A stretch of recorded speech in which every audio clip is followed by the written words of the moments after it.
नमस्कार व्यूअर्स।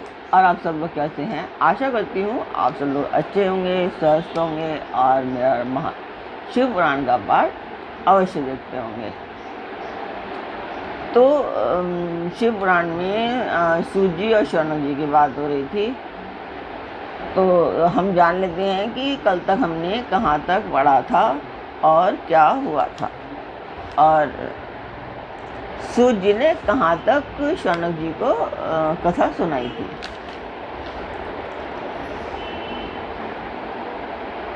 तो था वाशकल नामक ग्राम में किसी समय एक विंदुक नामक धारी ब्राह्मण रहता था। वह बड़ा अधम था, दुरात्मा और महापापी था।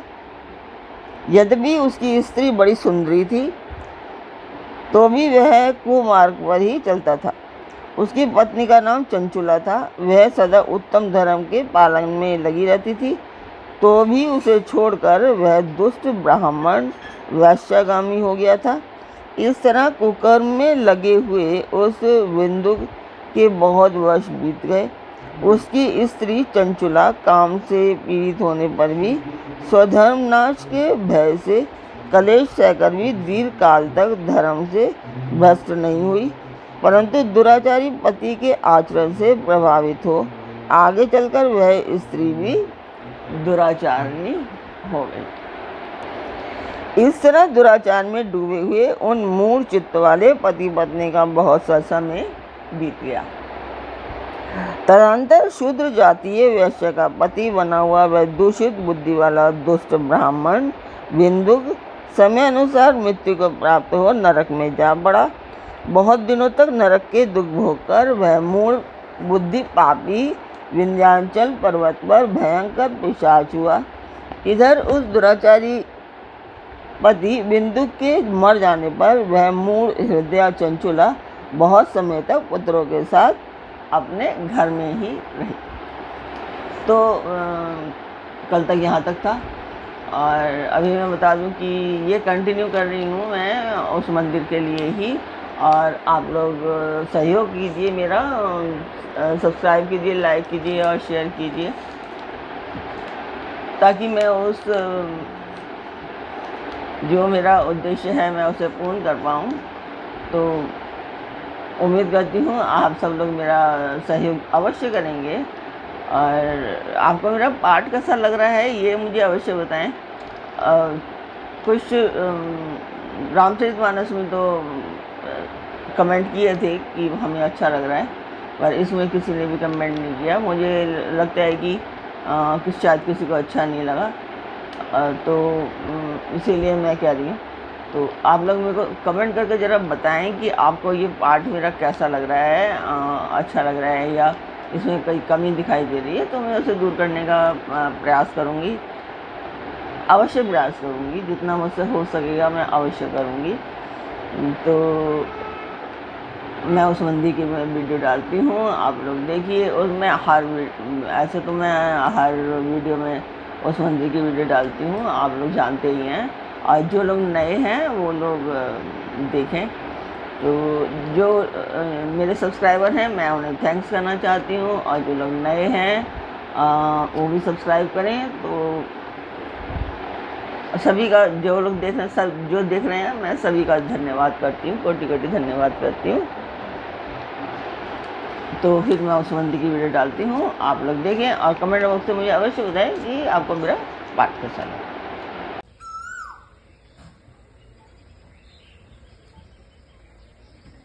तो उस मंदिर की वीडियो आपने देखी, आपको मेरा पाठ कैसा लगा अवश्य बताएं। तो अब हम चलते हैं आज के पाठ पर। स्वागत करती हूँ मैं आप सभी का अपने इस कार्यक्रम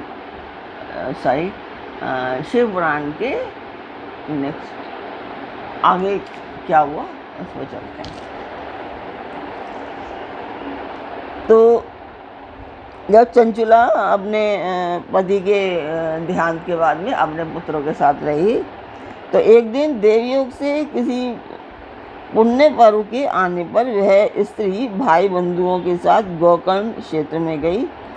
तीर्थ यात्रियों के संग से उसने भी उस समय जाकर किसी तीर्थ के जल में स्नान किया।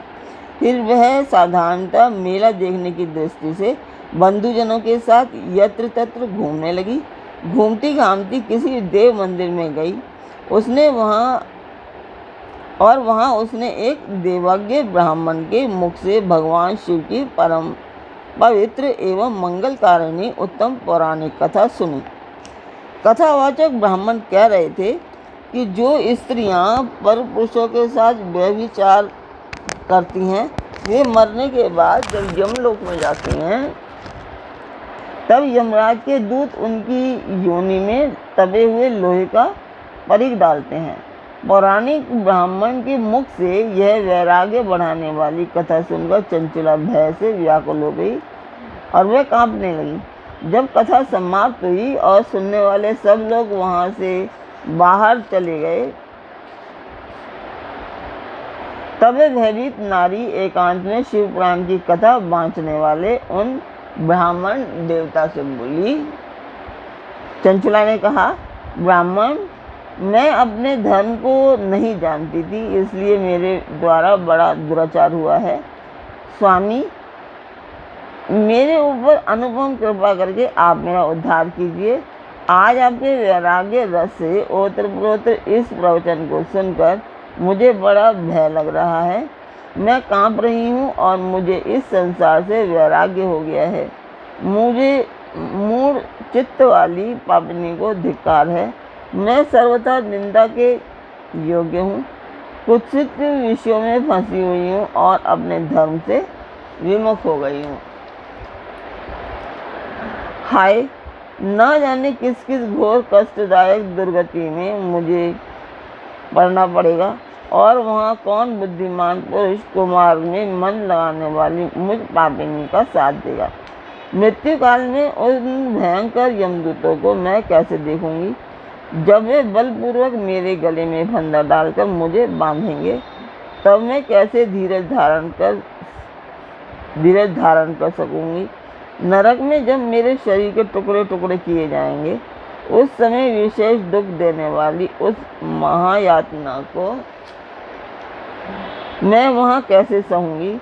हाय, मैं मारी गई, मैं जल गई, मेरा हृदय विदीर्ण हो गया और मैं सब प्रकार से नष्ट हो गई, क्योंकि मैं हर तरह से पाप में ही डूब रही हूँ। ब्राह्मण, आप भी मेरे गुरु, आप भी माता और आप भी पिता हैं। आपकी शरण में आई हुई मुझ दीन अबला का आप ही उद्धार कीजिए, उद्धार कीजिए। तो सूर्य कहते हैं, शौनक, इस प्रकार खेद और वैराग्य से युक्त हुई चंचला ब्राह्मण देवता के दोनों चरणों में गिर पड़ी। तब उन बुद्धिमान ब्राह्मण ने कृपा पूर्वक उसे उठाया और इस प्रकार कहा। आगे है कि चंचला की प्रार्थना से ब्राह्मण का उसे पूरा शिव पुराण सुनाना और समय अनुसार शरीर छोड़कर शिवलोक में जा चंचला का पार्वती जी की सखी एवं सुखी होना। अब ब्राह्मण जी क्या कहते हैं, ये सुनिए। नारी सौभाग्य की बात है कि भगवान शंकर की कृपा से शिव पुराण की इस वैराग्य युक्त कथा को सुनकर तुम्हें समय पर चेत हो गया है। ब्राह्मण पत्नी, तुम डरो मत, भगवान शिव की शरण में जाओ। शिव की कृपा से सारा पाप तत्काल नष्ट हो जाता है। मैं तुमसे भगवान शिव की कीर्ति कथा से युक्त उस परम वस्तु का वर्णन करूंगा, जिससे तुम्हें सदा सुख देने वाली उत्तम गति प्राप्त होगी। शिव की उत्तम कथा सुनने से ही तुम्हारी बुद्धि इस तरह पश्चाताप से युक्त एवं शुद्ध हो गई है। साथ ही तुम्हारे मन में विषयों के प्रति वैराग्य हो गया है। पश्चाताप ही पाप करने वाले पापियों के लिए सबसे बड़ा प्रायश्चित है। सत्पुरुषों ने सबके लिए पश्चाताप को ही समस्त पापों का शोधक बताया है। पश्चाताप से ही पापों की शुद्धि होती है। जो पश्चाताप करता है वही वास्तव में पापों का प्रायश्चित करता है, क्योंकि सत्पुरुषों ने समस्त पापों की शुद्धि के लिए जैसे प्रायश्चित का उपदेश किया है, वह सब पश्चाताप से संपन्न हो जाता है। जो पुरुष विधि पूर्वक प्रायश्चित करके निर्भय हो जाता है पर अपने कुकर्म के लिए पश्चाताप नहीं करता, उसे प्रायः उत्तम गति प्राप्त नहीं होती। परंतु जिसे अपने कुकृत्य पर हार्दिक पश्चाताप होता है, वह अवश्य उत्तम गति का भागी होता है, इसमें संशय नहीं है। इस शिव पुराण की कथा सुनने से जैसे चित्त शुद्धि होती है, वैसे दूसरे उपायों से नहीं होती। जैसे दर्पण साफ करने पर निर्मल हो जाता है, उसी प्रकार इस शिव पुराण की कथा से चित्त अत्यंत शुद्ध हो जाता है, इसमें संशय नहीं है। मनुष्यों के शुद्ध चित्त में जगदम्बा पार्वती सहित भगवान शिव विराजमान होते हैं। इससे वह विशुद्ध आत्मा पुरुष श्री सांबा सदाशिव के पद को प्राप्त होता है। इस उत्तम कथा का श्रवण समस्त मनुष्य के लिए कल्याण का बीज है। अतः यथोचित मार्ग से इसकी आराधना अथवा सेवा करनी चाहिए। यह भव बंधन रूपी रोग का नाश करने वाली है। भगवान शिव की कथा को सुनकर फिर अपने हृदय में उसका मनन एवं निधित ध्यान करना चाहिए। इससे पूर्णतः चित्त शुद्धि हो जाती है। चित्त शुद्धि होने पर महेश्वर की भक्ति अपने दोनों पुत्रों ज्ञान और वैराग्य के साथ निश्चय ही प्रकट होती है।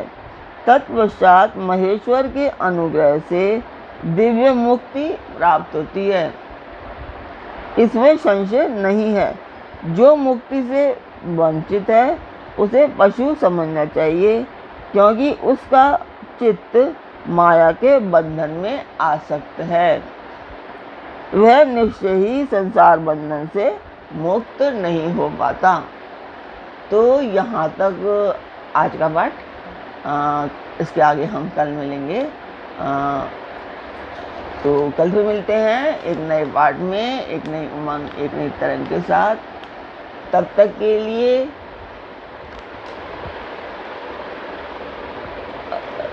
शिव जी की जय। ओम नमः शिवाय और जय पार्वती जी।